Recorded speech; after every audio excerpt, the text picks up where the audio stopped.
Subscribe करें हमारे YouTube channel को और बेल आइकन को प्रेस करें हमारे लेटेस्ट वीडियोस को देखने के लिए।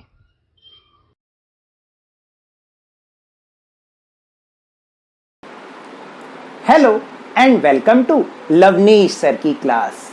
आज की इस क्लास में हम क्लास 7 के लिए चैप्टर नंबर 1 इंटीजर्स, इसके बारे में बहुत सारी बातों को सीखेंगे। देखिए, जैसा कि आप सब जानते हैं कि आजकल कोरोना बहुत ज़बरदस्त तरीके से फैला हुआ है, तो मेरे आपसे यही रिक्वेस्ट है कि आप प्लीज़ घर में रहिए। जब तक ज़रूरी ना हो तब तक बाहर ना निकलिए, और जब अगर बाहर निकलना ही पड़े तो मास्क जरूर लगा के रखिए। आप घर में रहें, घर में बैठ के सीखें। इसलिए आपके लिए मैं आपके घर तक पहुंच रहा हूं इस वीडियो के जरिए। तो बिना समय गंवाए let's start and understand with me. Chapter number 1 जो इंटीजर्स है, उसमें सबसे पहले हम ये जान लें कि what are the integers. Integers आखिर होते क्या हैं। इंटीजर्स को जानने के लिए हम थोड़ा सा फ्लैशबैक में चलते हैं, यानी क्लास 6 की ओर चलते हैं, जिसमें आपने थोड़ा बहुत कुछ जाना भी है। जैसे कि हमने एक चीज़ पढ़ी थी, नेचुरल नंबर्स। याद आया कुछ? What are the natural numbers. Natural numbers क्या होते हैं? जैसे कि जिनको हम काउंट करने के लिए यूज़ करते हैं, 1, 2, 3, 4, 5 एंड सो ऑन। और इसमें अगर हम ज़ीरो भी इंक्लूड कर दें तो ये बन जाते हैं होल नंबर्स। कुछ याद आया मेरी बातों से? इनको हम कहते हैं होल नंबर्स। और अगर हम इसमें माइनस के नंबर्स भी ऐड कर दें, जैसे कि -1, -2, -3 एंड सो ऑन, तो इनको हम कहते हैं इंटीजर्स। अब आपको समझ में आया कि what are the integers. Integers are the set of numbers which include positive numbers plus negative numbers. क्योंकि जो माइनस वाले नंबर्स होते हैं उनको हम, माइनस वाले नंबर्स को क्या कहते हैं? Negative numbers. और जो पॉजिटिव नंबर्स होते हैं, यानी 1, 2, 3, 4, 5, 6, ये सारे पॉजिटिव होते हैं, यानी इन सब का पूरा सेट, इसको हम कहते हैं इंटीजर्स। तो आज हम इन्हीं इंटीजर्स के बारे में कुछ बढ़िया बढ़िया जानकारी लेंगे। तो चलिए देखते हैं आगे हम क्या सीखने वाले। तो इन इंटीजर्स को नंबर लाइन पर कैसे हमें प्रेजेंट करना है, ये तो हमने क्लास 6 में सीखा ही था। देखिए, सबसे पहले क्या करना है, एक लाइन ड्रॉ करनी है, और ये लाइन आप स्केल की हेल्प से ड्रॉ करेंगे। क्योंकि मेरे पास इतना बड़ा तो स्केल हो नहीं सकता, इसलिए मैंने यहाँ पर एक लाइन ड्रॉ कर दी। अब उसका जो सेंटर पॉइंट है उसको हम मान लेते हैं 0। 0 से जो राइट तरफ, जो राइट हैंड की तरफ हमें लिखना है, these are called positive integers. क्या कहना है? पॉजिटिव इंटीजर्स, यानी 1, 2, 3, 4, 5, 6, 7 एंड सो ऑन। और जो 0 से लेफ्ट साइड पर होंगे वो सारे होंगे नेगेटिव इंटीजर्स। कौन से होंगे? नेगेटिव इंटीजर्स, जो कि -1, -2, -3, -4, -5, -6, -7, -8 एंड सो ऑन, यानी कितने भी हो सकते हैं। तो अब एक बहुत इंटरेस्टिंग बात मैं आपको बताने वाला हूं। अगर मैं आपको बोलूं कि विच पॉजिटिव इंटीजर्स इज स्मॉलेस्ट, तो कौन सा पॉजिटिव इंटीजर है जो कि स्मॉल है, सबसे स्मॉलेस्ट है? तो वो होगा विच इज 1।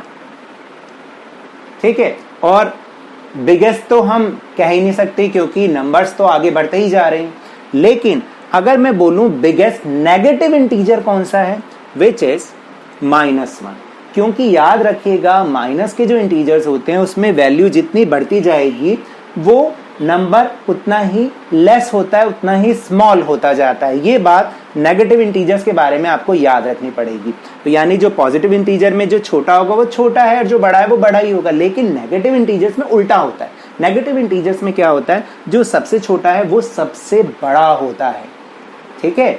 अब अगर आप देखिए, इसको हम असेंडिंग और डिसेंडिंग ऑर्डर के से भी समझ सकते हैं कि बड़ा और छोटा, यानी कि पहले कौन से इंटीजर आएंगे फिर बाद में। अगर मुझे इसी को ही असेंडिंग ऑर्डर में लिखना है, मान लीजिए मुझे इन इंटीजर्स को असेंडिंग ऑर्डर में प्रेजेंट करना है, और मैं कुछ नंबर्स को चूज कर लेता हूं। फॉर एग्जांपल, जैसे कि 6, 3, 0, -3, -6, -8। अब मुझे इन्हीं नंबर्स को अगर असेंडिंग ऑर्डर में लिखना हो, असेंडिंग ऑर्डर तो याद है ना, हमने क्लास 6 में समझा था कि सबसे पहले स्मॉलेस्ट, फिर उससे बिगर, उससे बिगर, उससे बिगर और लास्ट में बिगेस्ट, यानी सबसे पहले स्मॉलेस्ट नंबर आएगा। तो स्मॉलेस्ट नंबर अगर मुझे इन इंटीजर्स में से चूज करना पड़ेगा तो याद रखना हम हमेशा लेफ्ट साइड से ही शुरू करेंगे। तो सबसे स्मॉलेस्ट कौन सा होगा? -8। फिर उससे बिग कौन सा होगा? -6। उससे बिग कौन सा होगा? -3। उससे बिग कौन सा होगा? तो है नहीं, -3 के बाद 0। उससे बिग कौन सा होगा? 3 एंड देन 6। तो इस तरह से ये बन जाएगा असेंडिंग ऑर्डर इन इंटीजर्स का। और अगर मुझे इन्हीं नंबर्स को डिसेंडिंग ऑर्डर में लिखना हो, किसमें? डिसेंडिंग ऑर्डर में। डिसेंडिंग का मतलब पता है ना?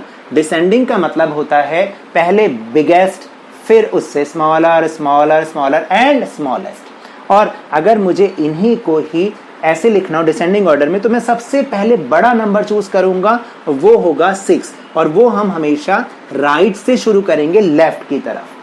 अगर हमें इंटीजर्स में असेंडिंग और डिसेंडिंग करना है तो असेंडिंग लेफ्ट टू राइट और डिसेंडिंग राइट टू लेफ्ट। तो ये हो जाएगा 6, then 3, then 0, then -3, then -6 and -8। Okay, ये आज हम इसमें सीख रहे हैं।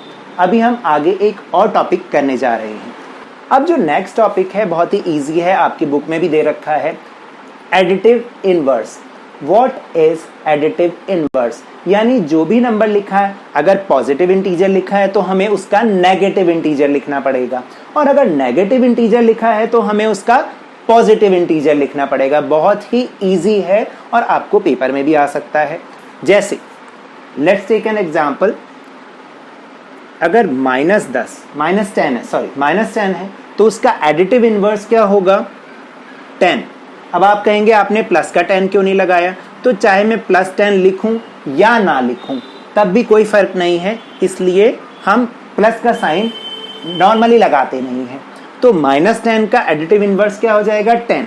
इसी तरह से अगर 8 है तो 8 का एडिटिव इनवर्स क्या होगा? -8।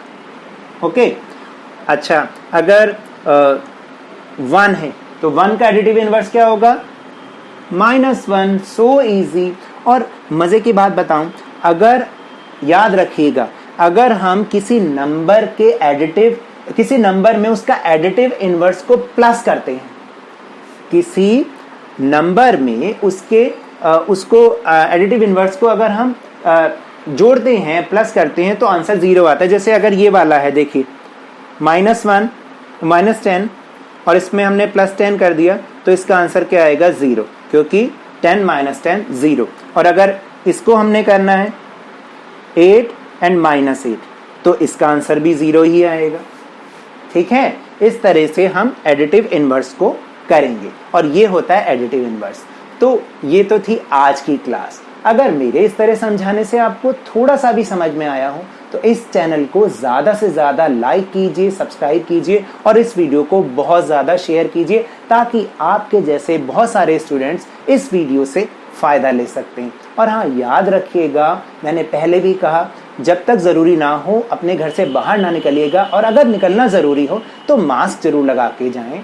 और जब भी पॉसिबल हो, जब भी अवेलेबिलिटी ऑफ वैक्सीन हो, उसकी वैक्सीनेशन अवश्य कराएं, क्योंकि कोरोना को हराना है और ज़िंदगी को एक बार फिर से सुहाना बनाना है। इसी उम्मीद के साथ थैंक यू वेरी मच।